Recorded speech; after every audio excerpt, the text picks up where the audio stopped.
ನಂಬಲ್ಲಿ ಎದ್ದಿದ್ದು ಹೇಳ್ತೀನಿ ನಾನು.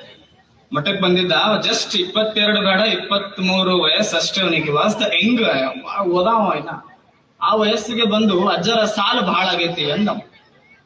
ಅಲ್ಲೋ ಈ ವಯಸ್ಸಿಗೆ ಸಾಲ ಯಾಕೆ ಮಾಡ್ಕೊಂಡಿ ಕೇಳಿದೆ ನಾನು. ಅಜ್ಜರ ಅದನ್ನೆಲ್ಲ ಕೇಳ್ಬೇಡ್ರಿ, 22 ವಯಸ್ಸಿಗೆ 22 ಲಕ್ಷ ಸಾಲ ಮಾಡೀನಿ, ಹೆಂಗಾರ ಮಾಡಿ ತೀರಿಸ್ಬೇಕು. ಅಲ್ಲ ನಾ ತೀರಿಸ್ಲಿ ಅವನ್ ಸಾಲ? ಏನ್ ಮಾಡ್ತೀರಿ ಏನ್ ಬಿಡ್ತೀರಿ ಗೊತ್ತಿಲ್ಲ ಅಜ್ಜರ, ಒಟ್ಟ ಸಾಲ ತೀರಿಸ್ಬೇಕು. ಆಯ್ತಪ್ಪ ನಿನಗೆ ಏನ್ ಬೇಕಾಗ್ಯದ? ಅಜ್ಜರ ಒಂದು ಕತ್ರಿಸಿ ಹೇಳ್ಬಿಡ್ರಿ, ಸಾಲ ತೀರೇ ಬಿಡ್ಬೇಕಂದ. ಗೊತ್ತಾಗತ್ತದ ನಿಮಗ, ಹಿರಿಯೋ ಯಾವ ತಲಿಯೋದೋ ಅವಕ್ಕೆಲ್ಲ ಗೊತ್ತಿರ್ತೈತಿ. ಒಂದು ಕತ್ರಿಸಿ ಹೇಳ್ಬಿಡ್ರಿ ಅಜ್ಜರ, ಹೋಗಿ ಆಡೇ ಬಿಡ್ತೀನಿ, ಸಾಲ ತೀರೇ ಬಿಡ್ಬೇಕಂದ. ನನಗೆ ಇದ್ದಿದ್ದು ಹೇಳಕತ್ತೀನಿ ನಿಮಗ್ ಮೊನ್ನೆ.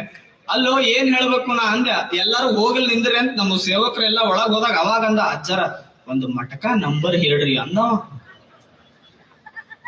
ಅಲ್ಲೋ ಎಲ್ಲಾ ದೂರ ಮಾಡಿ ನಮ್ಮನ್ ಮಠಕ್ ಮಾಡಿದ್ದ ನಿಮಗ ಮಟಕ ನಂಬರ್ ಹೇಳಕ್ ಮಠಕ್ ಮಾಡ್ಯಾರೇನ್ ನಮ್ಗ?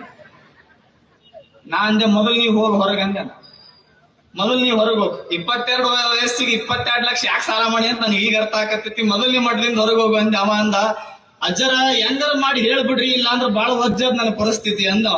ನೋಡಪ್ಪ ಮಠಕ ಹೇಳು ಅದು ಹೇಳು ಅಂತ ಮಠ ನಮ್ಮದಲ್ಲ, ಮತ್ ಅಂತ ಯಾವ ಪೂಜ್ಯರು ಅದನ್ನ ಪ್ರಚೋದಿಸೋದಿಲ್ಲ, ದಯವಿಟ್ಟು ನೀನ್ ಇಲ್ಲಿಂದ ನಡಿ ಅಂದೆ. ಮತ್ ಒಟ್ಟ ಹೋಗಿಲ್ಲಲ್ಲ, ನಾ ಏನ್ ಮಾಡ್ದೆ, ಮೊದ್ಲು ಕಲ್ಸಕ್ರಿ ಇದ್ದುವಲ್ಲ, ಎಷ್ಟು ಕಲ್ಸಕ್ರಿ ಬರ್ತಾವ ಅಷ್ಟು ಕಲ್ಸಕ್ರಿ ಕೊಟ್ಟೆನ. ಅವ ಹೊರಗೆ ದ್ವಾರಕ್ ಹೋಗಿ ಕಲ್ಸಕ್ರಿ ಎಣ್ಸಾಕತ್ ನೀವು.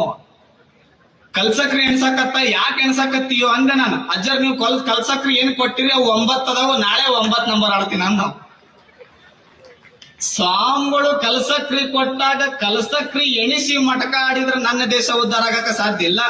ಸ್ವಾಮಿಗಳು ಗುಟ್ಗ ಬಿಡಿಸ್ತೀವಂತ ಮನಿ ಮುಂದೆ ಬಂದಾಗ ಪಾದ ತೊಳೆದು ಒಳಗ್ ಕರ್ಕೊಂಡ್ರೆ ನನ್ನ ದೇಶ ಉದ್ಧಾರ ಆಗಕ ಸಾಧ್ಯ ಅದ. ಇದು ಹೊಸ ಭಾರತ ಆಗಬೇಕು.